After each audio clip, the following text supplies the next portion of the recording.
Scholar मैंने बहुत सारे विषयों को कैप्चर करने की कोशिश की है। मेरी वीडियो भी बंद कर दो और स्लाइड शेयर की, मेरी वीडियो भी बंद कर दो ना थोड़ी देर।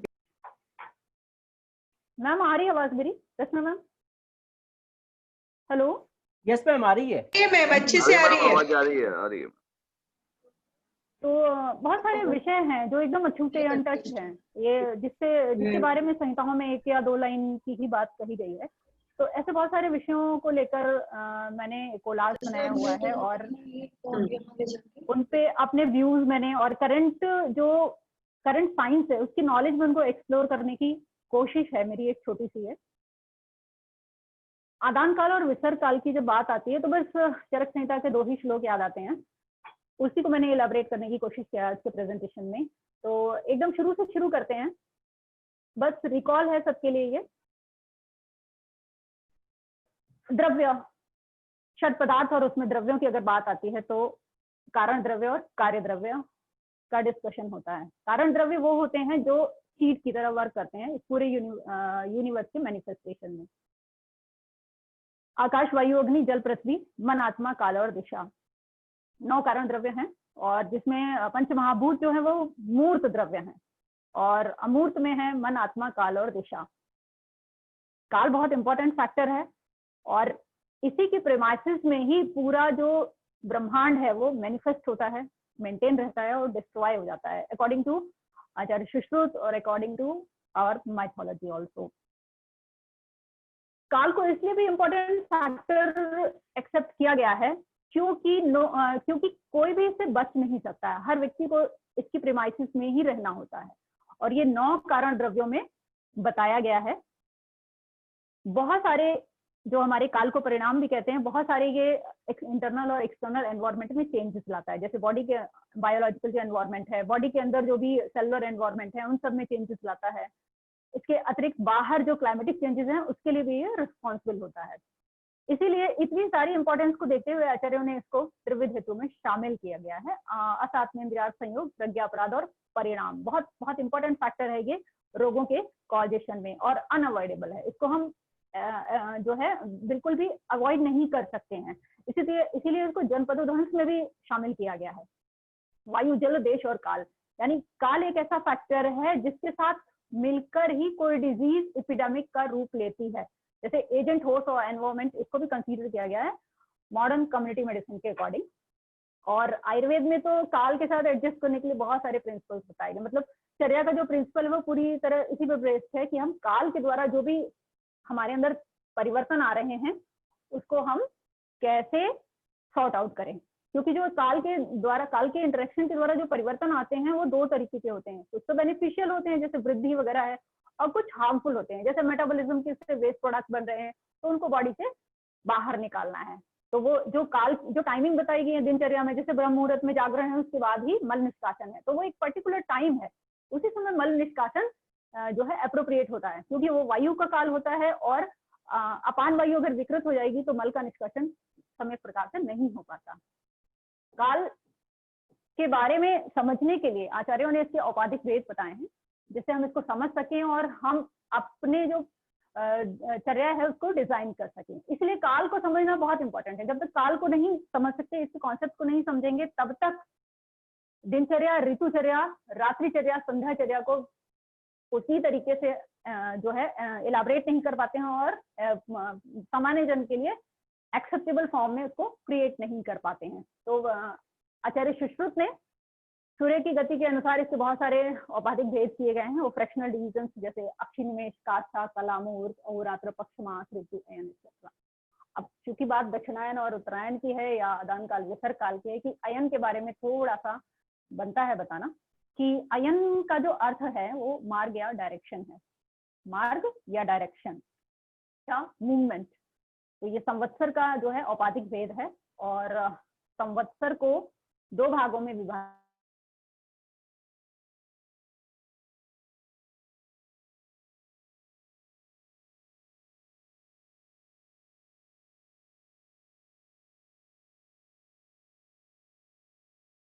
है। तो एक अयन 6 माह का होता है। माह का मतलब है चंद्र। 2 होते हैं, उत्तरायण और दक्षिणायन, आदान काल और विसर्ग काल। और उत्तरायण और दक्षिणायन जो है, जो शब्द दिए गए हैं वो सूर्य की उत्तर दिशा में और दक्षिण दिशा में गति के आधार पर दिए गए हैं। और आदान काल और विसर्ग काल इस टाइम ड्यूरेशन की करेक्टरिस्टिक्स पॉइंट्स को लेकर दिए गए हैं, इस पर हम आगे चर्चा करेंगे। और क्योंकि अगर हम मॉडर्न व्यू के अकॉर्डिंग बात करते हैं तो सूर्य तो गति करता ही नहीं है। अगर हम मॉडर्न एस्ट्रोनॉमी की बात करें तो सूर्य तो गति नहीं करता, बल्कि पृथ्वी उसके चारों तरफ चक्कर लगाती है। लेकिन ऐसा नहीं है। अगर हम वैदिक एस्ट्रोलॉजी पढ़ें, वैदिक एस्ट्रोनॉमी पढ़ें और मॉडर्न की एस्ट्रोनॉमी भी पढ़ें तो उसके अकॉर्डिंग इस ब्रह्मांड में, इस यूनिवर्स में कुछ भी स्टेबल नहीं है, कुछ भी स्थिर नहीं है। हर कोई मूवमेंट है। मतलब जीवन, ब्रह्मांड, इसका मतलब ही गति है। कोई भी चीज स्थिर नहीं है, रुकी हुई नहीं है। तो सूर्य भी स्थिर नहीं है। सूर्य भी अपने पूरे सोलर सिस्टम को लेकर सेंटर ऑफ द यूनिवर्स को ऑर्बिट करता है। जिस तरह अर्थ सन को ऑर्बिट करती है, मून अर्थ को ऑर्बिट करता है, उसी प्रकार सन सेंटर ऑफ द यूनिवर्स को ऑर्बिट करता है। ये एक ऑर्बिट करने में इसको लगभग 480 मिलियन ईयर्स लगते हैं। बहुत लंबा समय है ये। और इसका मतलब, इसका जो गति है वो बहुत स्लो है। अब उत्तरायण और दक्षिणायन का क्या मतलब है कि जो बस समझने का फर्क है, सिर्फ समझने का फर्क है कि अगर हम वैदिक एस्ट्रोलॉजी की बात करते हैं और मॉडर्न एस्ट्रोलॉजी की बात करते हैं, वैदिक एस्ट्रोलॉजी ने जितनी भी कैलकुलेशंस की हैं वो सब जियोसेंट्रिक होकर की।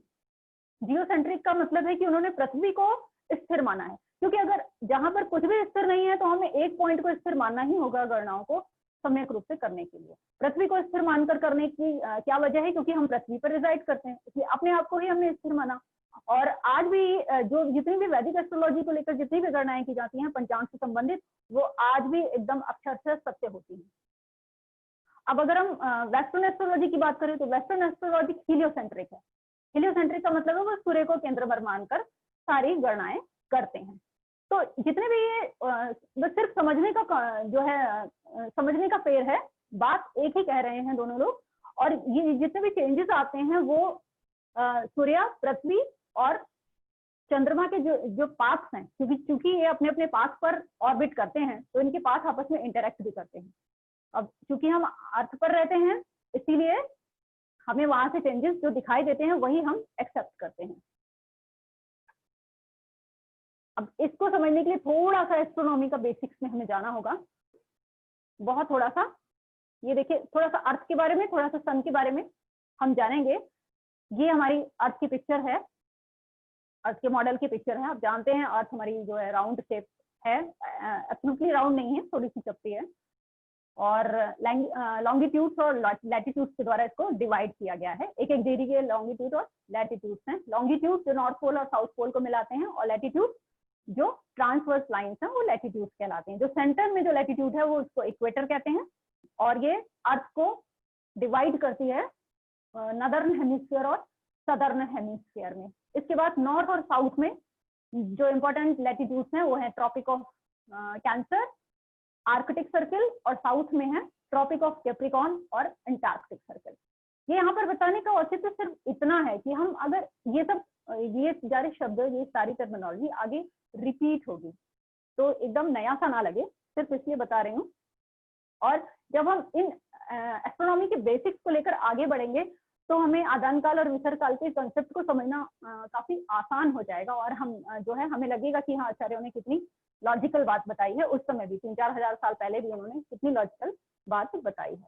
अब बात करते हैं कुछ और पॉइंट्स को लेकर अर्थ के बारे में। जैसे हम सभी जानते हैं अर्थ अपने अक्ष पर 23.5 डिग्री पर झुकी हुई है और यही फैक्टर रिस्पॉन्सिबल होता है सीजनल चेंजेस के लिए।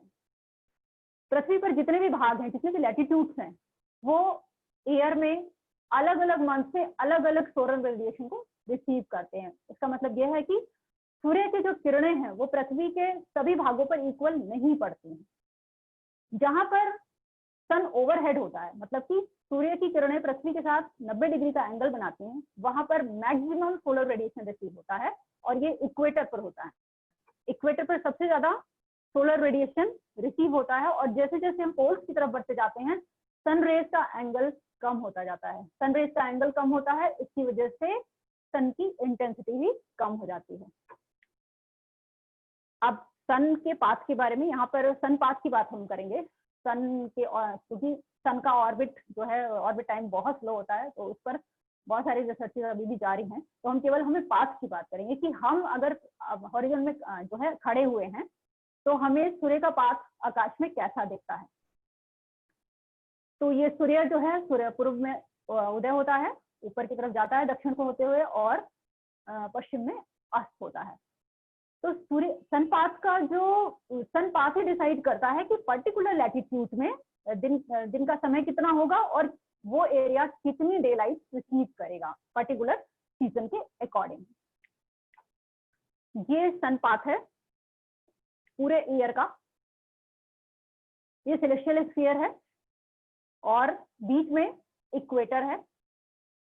सन आप देख रहे हैं इक्विनॉक्सिस पर ही एकदम सेंटर में जो है राइज करता है, और सेंटर में ईस्ट के एकदम सेंटर में राइज करता है और वेस्ट में सेट करता है। ये मार्च और सितंबर की बात है। अगर हम जून की बात करते हैं तो ये नदर्न ईस्ट में राइज करेगा और बहुत लंबे समय तक ये ओवर द हॉरिजन रहता है। इसकी वजह से पृथ्वी को जो है बहुत लंबे समय तक, नदर्न हेमिस्फीयर की बात हो रही है, पृथ्वी को बहुत लंबे समय तक सूर्य की रेडिएशन मिलती है। जैसे जैसे हम जून से आगे सितंबर में बढ़ते हैं, सितंबर में फिर ये इक्वेटोरियल प्लेन के साथ कोइंसाइड करता है और दिसंबर तक पहुंचता है। दिसंबर में आप देख रहे हैं ओवर द हॉरिजॉन जो सन का टाइम है वो काफी कम है, सन का ड्यूरेशन भी कम है, इसलिए दिसंबर में काफी ज्यादा सर्दी होती है। ये कुछ और टर्म्स हैं जो आएंगे आगे, रेगुलर, सॉल्स्टिस एंड इक्विनॉक्सिस। ये 4 एस्ट्रोलॉजिकल इवेंट्स हैं। 2 सॉल्स्टिस होते हैं। सॉल्स्टिस क्या होते हैं? जब नॉर्थ पोल सूर्य की तरफ होता है या सूर्य से दूर होता है। एक इवेंट है समर सॉल्स्टिस, यानी पीक गर्मियां। समर सॉल्स्टिस वो टाइम है जब नॉर्थ पोल सूर्य की तरफ एकदम फोकस किए रहता है, और ये 21 जून को पड़ता है, सभी जानते हैं। और दूसरा सॉल्स्टिस है दिसंबर सॉल्स्टिस या विंटर सॉल्स्टिस। ये वो टाइम है जब नॉर्थ पोल सूर्य से मैक्सिमम दूरी पर रहता है, और ये लगभग 21 या 22 दिसंबर को होता है। इसके अलावा 2 इक्विनॉक्सेस होते हैं, मार्च इक्विनॉक्स और सितंबर इक्विनॉक्स।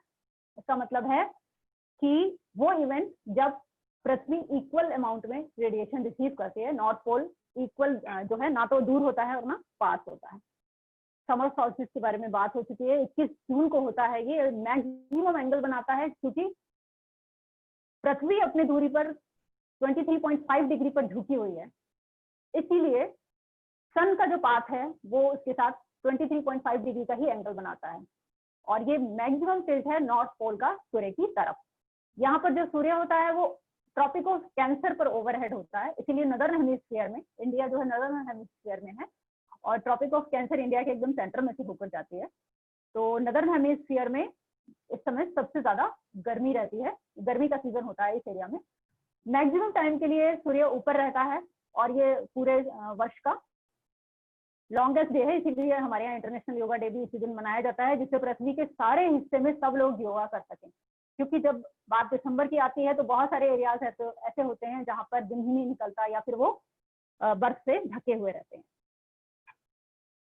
ये है समर सॉल्स्टिस पे पृथ्वी की स्थिति। आप देख रहे हैं कि नॉर्थ पोल झुका हुआ है सूर्य की तरफ, और अगर हम ट्रॉपिक ऑफ कैंसर की बात करें तो लगभग 13.5 घंटे का यहाँ पर डे लाइट रिसीव कर रहा है, और पोल्स की तरफ ये ड्यूरेशन कम होता जा रहा है, साउथ पोल की तरफ, और नॉर्थ पोल की तरफ वो बढ़ता जा रहा है।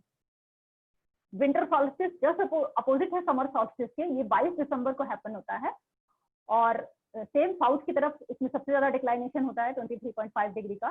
सन रेज ट्रॉपिक ऑफ कैप्रिकॉर्न पर यानी साउथ में ओवरहेड होती हैं, इसीलिए ये नदर्न में तो ये लॉन्गेस्ट नाइट है, लेकिन सदर्न में ये लॉन्गेस्ट डे है, और इस समय जो सदर्न हेमिस्फीयर को सबसे ज्यादा सनरेज मिलती हैं। ये देख सकते हैं आप पिक्चर कि नॉर्थ पोल एकदम दूर है, अवे 23.5 डिग्री के एंगल पर ये दूर है एकदम सूर्य से, और साउथ पोल ज्यादा रेडिएशन रिसीव कर रहा है, और ओवरहेड जो सूर्य है वो ट्रॉपिक ऑफ कैप्रिकॉर्न पर है। तो इस समय जो नदर्न हेमिस्फीयर में जो दिन होता है वो 9 घंटे और लगभग पौने 10 घंटे के आसपास होता है, काफी शॉर्ट डे होता है इस समय। इक्विनॉक्सिस पर इक्वल रेडिएशन रिसीव करते हैं दोनों ही हेमिस्फीयर, और इस समय सन जो ओवरहेड होता है वो इक्वेटर पर होता है, इसलिए दोनों हेमिस्फीयर को इक्वल अमाउंट में सनरेज रिसीव होती हैं। आप देख सकते हैं इस पिक्चर में दोनों ही हेमिस्फीयर में इक्वल अमाउंट में रेडिएशन रिसीव हो रहे हैं। अब इसी के लाइट में हम आदान काल और विसर्ग काल को समझेंगे। आदान काल और विसर्ग काल, जैसे कि मैंने बताया उत्तरायण और दक्षिणायन जो नाम दिए गए हैं वो नाम जो है वो सूर्य की गति के आधार पर दिए गए हैं, और आदान काल जो नाम दिए गए हैं वो इसकी करेक्टरिस्टिक यानी गुणों के आधार पर दिया गया है। आदान का मतलब होता है, अगर हम वाचस्पत्यम और दूसरे जो भी संस्कृत शब्दकोश की बात करते हैं तो इसका मतलब होता है शोषण करना, ले लेना या ड्राई कर देना, किसी भी चीज को ले लेना या ड्राई कर देना। ये नाम इसलिए दिया गया है क्योंकि आचार्य कहते हैं कि ये जो समय है इस समय सूर्य का बल अव्याहत रहता है, सूर्य का बल अव्याहत रहता है बिना किसी बाधा के, यानी सूर्य मैक्सिमम इंटेंसिटी के साथ चमकता है। यानी जैसे जैसे हम आदान काल में आगे बढ़ते हैं सूर्य का बल बढ़ता जाता है, चंद्रमा का बल कम होता जाता है। तो ये शुरू होता है जब सूर्य मकर राशि में प्रवेश करता है, हम सभी जानते हैं, और ये टाइम होता है विंटर सॉल्स्टिस का, यानी 21 से 22 दिसंबर के आसपास। यहाँ पर मकर राशि यानी 0 डिग्री कैप्रिकॉर्न। राशियों की मैं थोड़ी सी बात कहूंगी यहाँ पर कि जो सनपात है, यानी उसको इक्लिप्टिक कहते हैं सनपात को, और वो 12 बराबर भागों में डिवाइड है, और हर भाग 30 डिग्री का है, लगभग 360 डिग्री की अगर हम बात करें तो 30 डिग्री का है, और हर भाग को एक राशि कहते हैं, जो कि मेष से शुरू होते हुए मेष, वृष, मिथुन, कर्क, सिंह, कन्या, तुला, वृश्चिक, धनु, मकर, कुंभ और मीन, ये 12 राशियां बताई गई हैं इंडियन एस्ट्रोलॉजी में, और वेस्टर्न एस्ट्रोलॉजी में भी इसको ऐसा एक्सेप्ट किया गया है। तो शुरू होता है आदान काल तब जब सूर्य मकर राशि में प्रवेश करता है, यानी 21 और 22 दिसंबर। ये वो टाइम है जब इक्लिप्टिक या सनपाथ सेलेस्टियल इक्वेटर प्लेन के साथ साउथ डायरेक्शन में मैक्सिमम एंगल पर रहता है। ये इक्लिप्टिक का मैक्सिमम साउथ डिक्लाइनेशन है, और नॉर्थ पोल इस समय सबसे ज्यादा दूर रहता है सन से, मैक्सिमम टिल्ट अगेंस्ट द सन। इसके बाद इक्लिप्टिक या जो डे टाइम सन आर्क है, सन पाथ मूव करता है इक्वेटोरियल प्लेन की तरफ उत्तर दिशा में। यहाँ से उत्तर दिशा की यात्रा शुरू हो जाती है, जैसा कि इसका नाम है उत्तरायण, जो है विंटर सॉल्स्टिस से शुरू हो जाती है उत्तर दिशा की यात्रा, यानी सूर्य का जो पाथ है वो मूव करने लगता है उत्तर की तरफ इक्वेटोरियल प्लेन के साथ। ये मार्च इक्विनॉक्स को कोइंसाइड करता है, और फिर आगे फिर ये एंगल बनाना शुरू कर देता है, और फिर नॉर्थ वर्ड डायरेक्शन में ये मैक्सिमम एंगल बना लेता है, और ये आदान काल का एंड होता है। 3 ऋतुएं आती हैं इसमें, हम जानते हैं, शिशिर, बसंत और ग्रीष्म, और ये जो टाइम है वो 0 डिग्री कैंसर पर है। इसका चित्र मैं आप लोगों को दिखाना चाहूंगी। यस, ये आप लोग देखिए प्लीज, ये सेलेस्टियल स्फीयर है, ये हॉरिजॉन्टल सर्कल है बीच में, और सन पाथ आप देख रहे हैं जो इक्लिप्टिक है उसने इक्वेटर के साथ 23.5 डिग्री का एंगल बनाया हुआ है। नीचे आप देखिए विंटर सॉल्स्टिस है, यहाँ से आदान काल शुरू हो जाता है, ये 0 डिग्री कैप्रिकॉर्न है, और आप देखिए ऊपर नॉर्थ पोल है, नीचे साउथ पोल है, तो यात्रा अपवर्ड्स है इसमें। सूर्य का पाथ जो है मूव करता है साउथ से नॉर्थ की तरफ, इसीलिए इस पीरियड को उत्तरायण कहते हैं।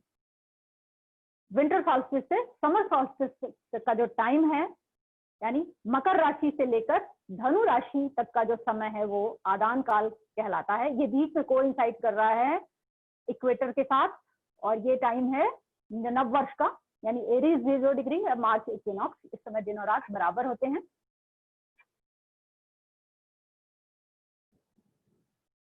तो ये आदान काल का डायग्रामेटिक रिप्रेजेंटेशन था।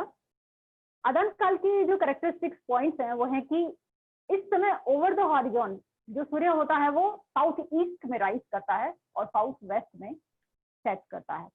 इस समय सन ओवरहेड होता है ट्रॉपिक ऑफ कैप्रिकॉर्न पर। विंटर सॉल्स्टिस में angle of sun rays Tropic of Cancer पर लगभग 43 डिग्री की होती है, और सनलाइट का जो ड्यूरेशन है वो अप्रोक्सीमेटली 10 घंटे होता है। हम देख सकते हैं यहाँ पर कि 43 डिग्री है। जैसे जैसे सूर्य आगे बढ़ता है, शिशिर से आगे बसंत, बसंत से ग्रीष्म, वैसे वैसे ये डिग्री जो एंगल है वो बढ़ता जाता है। यानी ग्रीष्म में जो सनरेज होती हैं वो 90 डिग्री का एंगल बनाती हैं, ओवर द हेड होती हैं ट्रॉपिक ऑफ कैंसर पर। 90 डिग्री का एंगल बनाने का मतलब है कि सनरेज की इंटेंसिटी बहुत ज्यादा होती है और ड्यूरेशन भी बढ़ता जाता है।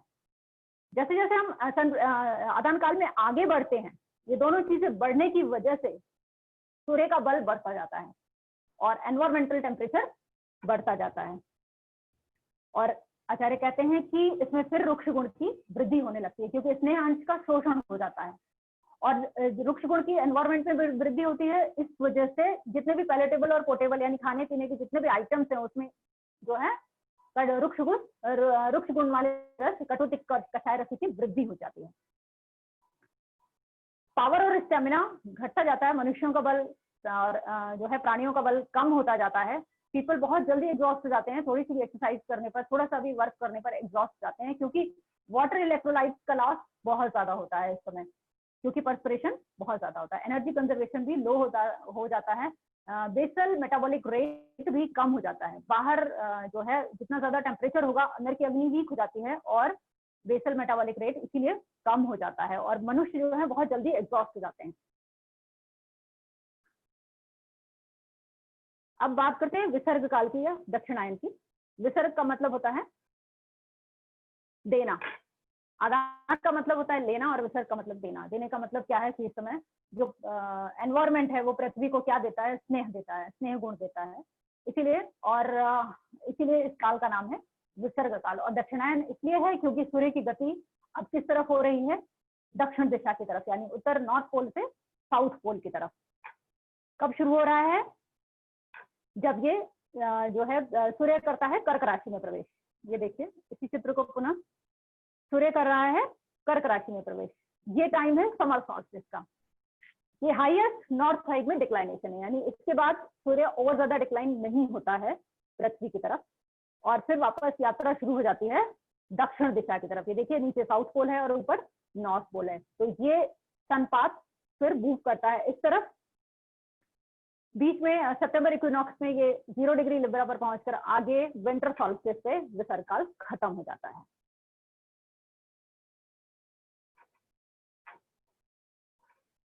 शुरू होता है ये समर सॉल्स्टिस पर, यानी 21-22 जून पे। नॉर्थ साइड में सबसे ज्यादा डिक्लाइनेशन होता है इस समय 23.5 डिग्री का।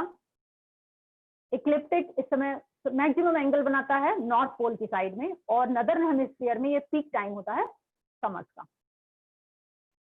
जैसे जैसे इक्लिप्टिक और डे आर्क मूव करता है इक्वेटोरियल प्लेन की तरफ साउथ डायरेक्शन में, वैसे वैसे सूर्य का जो ताप है वो कम होता जाता है। क्यों?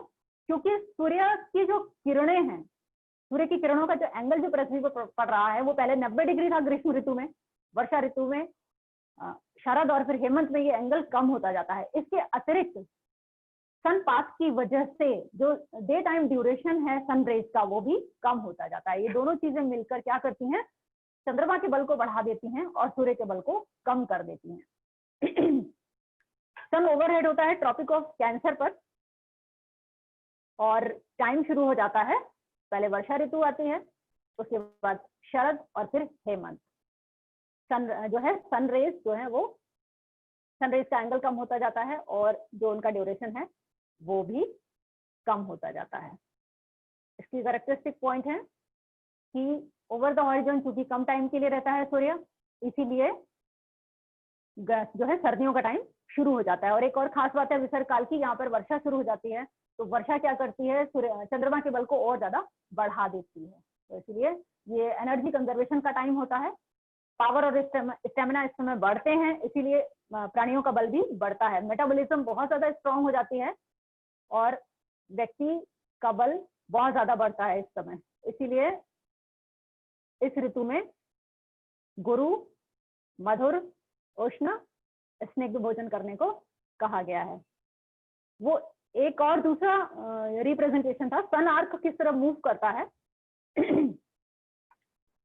पूरे टाइम में सन आर्क किस तरह से मूव कर रहा है पूरे होल ईयर में। आप देख रहे हैं सन आर्क की पोजीशन, बीच में इक्विनॉक्सिस वाला पोजीशन है, नॉर्थ की तरफ आप देख रहे हैं जून सॉल्स्टिस है और साउथ की तरफ दिसंबर सॉल्स्टिस है। तो मैंने एंगल से ये बताने की भी कोशिश की है कि किस प्रकार सूर्य का पाथ उत्तर से दक्षिण की तरफ और दक्षिण की उत्तर की तरफ मूव करता है और अपनी यात्रा पूरे वर्ष में कंप्लीट करता है।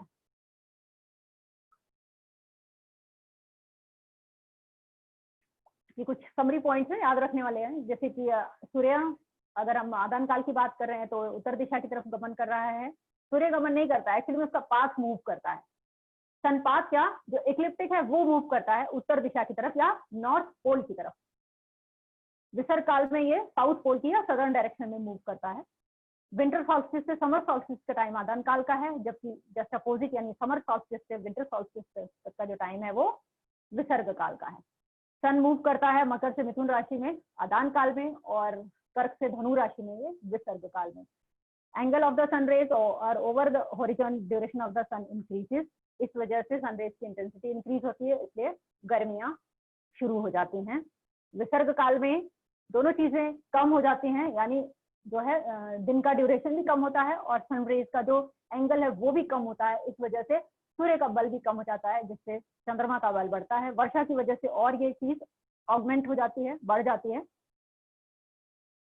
और विसर्ग काल का समय जो है वो मेंटेन करती है। आदान काल में रुक्ष रस की प्रीडोमिनेंस होती है और विसर्ग काल में स्निग्ध रसों की प्रीडोमिनेंस होती है, यानी मधुर अम्ल लवण रस। ये समराइज किया मैंने आदान काल और विसर्ग काल को। कंक्लूड करना चाहूंगी इस पूरे टॉपिक को। बहुत छोटा सा विषय है, ये 2 लाइन का विषय है। मैंने बस मॉडर्न एस्ट्रोलॉजी और एस्ट्रोनॉमी की लाइट में इसको एलाबरेट करने की कोशिश की है, क्योंकि लोग जैसे पढ़ते हैं, जैसे बच्चे पढ़ते हैं, फर्स्ट ईयर के बच्चों को हम पढ़ा रहे हैं, सेकेंड ईयर के बच्चों को पढ़ा रहे हैं, तो कहते हैं सूर्य कैसे गमन करेगा, भाई सूर्य कैसे गमन करेगा। लेकिन बात यहाँ पर सूर्य के गमन की है ही नहीं। अगर हम मॉडर्न एस्ट्रोलॉजी की टर्म में अगर हम बात करते हैं, एस्ट्रोनॉमी के टर्म में बात करते हैं, तो यहाँ से सन पाथ मूव कर रहा है केवल अंडरस्टैंडिंग का फेयर है, केवल सन पाथ मूव कर रहा है। तो इस तरह से अगर हम बच्चों को इलाबरेट करते हैं तो वो फेस करते हैं, वरना आधे से ज्यादा स्टूडेंट्स तो बस आयुर्वेद को बस रटी रटाई विद्या समझते हैं, बस पास होना है, और ना तो उसको अपनी लाइफ में अप्लाई करते हैं, और जब स्टूडेंट्स अपनी लाइफ में अप्लाई नहीं करते हैं तो फिर वो पब्लिक को भी कन्विंस नहीं कर पाते। तो मैं चाहूंगी जो टाइम जो फैक्टर है, जो काल है, बहुत इंपॉर्टेंट फैक्टर है आयुर्वेद का, must be elaborated because all the charya, dincharya, ratricharya and sandhyacharya etcetera totally based on the kaal, the concept of kaal. इसके साथ साथ काल के जो औपाधिक भेद हैं उसको भी समझना बहुत आवश्यक है। उसको हम समझेंगे तभी हम चर्या के प्रिंसिपल्स को अप्लाई कर सकते हैं। सूर्य, चंद्रमा और पृथ्वी के जो भी ऑर्बिटल पाथ हैं वो इंटरेक्ट करते हैं आपस में, और उस इंटरेक्शन के द्वारा ही क्लाइमेटिक चेंजेस होते हैं, और क्लाइमेटिक चेंजेस की वजह से ही व्यक्ति का दिनचर्या, ऋतुचर्या एक्सेट्रा डिसाइड होती है। तो आदान काल, विसर्ग काल और ऋतु, ये जो टर्मिनोलॉजीज हैं, ये अर्थ पर बहुत सारे क्लाइमेट्स को बताती हैं, बहुत सारे क्लाइमेटिक कंडीशंस को बताती हैं। आयुर्वेद में जो आदान काल, विसर्ग काल और ऋतु का जो कॉन्सेप्ट मिलता है वो टोटली नदर्न हेमिस्फीयर के लिए है, क्योंकि भारत जो है उसी हेमिस्फीयर में जो है एस्टैब्लिश्ड है। वैदिक एस्ट्रोनॉमी और एस्ट्रोलॉजी को अगर हम इस कॉन्टेक्स्ट में पढ़ें, क्योंकि आयुर्वेद जो ऐसा शास्त्र है, जब तक हम पैरेलल टेक्स्ट को हम पढ़ते नहीं हैं तब तक वो आयुर्वेद के कॉन्सेप्ट को पढ़ना या समझना थोड़ा मुश्किल हो जाता है। हमें फिर वो जो है सत्यनारायण कथा की तरह लगता है कि बस पढ़े और जय जयकार किया और भूल गया। हम उसकी एप्लीकेबिलिटी को जो है वो इलाबरेट ही नहीं कर पाते हैं। ये बहुत बड़ा वीक पॉइंट है। फॉर एग्जाम्पल मैं एक आध एग्जाम्पल देना चाहूंगी यहाँ पर कि कहते हैं आयुर्वेद का कॉन्सेप्ट है कि जो स्निग्ध होते हैं, स्निग्ध यानी स्नेह, घृत, तैल, वसा, मज्जा, वो सूक्ष्म होते हैं, सूक्ष्म होते हैं, इसीलिए बहुत सारी घृत प्रिपरेशंस, मेडिकेटेड घृत और तैल प्रिपरेशंस बताई जाती हैं और बहुत सारे रोगों में बहुत अच्छा काम भी करती हैं। तो क्या सूक्ष्म का क्या मतलब है? सूक्ष्म का मतलब ये है कि सेलुलर लेवल पर, माइक्रो लेवल पर भी वो पेनेट्रेट करने की क्षमता रखती हैं। और ये अगर हम मॉडर्न का, अगर हम सेलुलर फिजियोलॉजी पढ़े तो हम इसको बहुत अच्छे से ग्रास्प कर सकते हैं कि जो सेलुलर वॉल है वो लाइपोप्रोटीन की बनी होती है और वो पूरी तरह से हाइड्रोफोबिक होती है और लाइपोफिलिक होती है, यानी उसके अंदर जो भी जो है फैट मॉलिक्यूल्स हैं वो बहुत अच्छे से पेनेट्रेट कर पाते हैं। सिंपल सा फंडा है। तो इतनी छोटी छोटी बातों को भी आयुर्वेद में इंक्लूड किया गया है। आदान काल, विसर्ग काल जैसे कॉन्सेप्ट को जो आचार्य ने 2 लाइन्स में बताया है, मैंने उसको बस थोड़ा सा मॉडर्न नॉलेज के अंडर में इलाबरेट करने की कोशिश की है। अगर इस पॉइंट ऑफ व्यू से पढ़ते हैं तो हम अपने टेक्स्ट की जो है साइंटिफिक अप्रोच को बहुत अच्छे से समझ सकते हैं। धन्यवाद, बहुत बहुत धन्यवाद। मुझे लगता है मैंने अपना जो टॉक है वो लिमिटेड टाइम में खत्म कर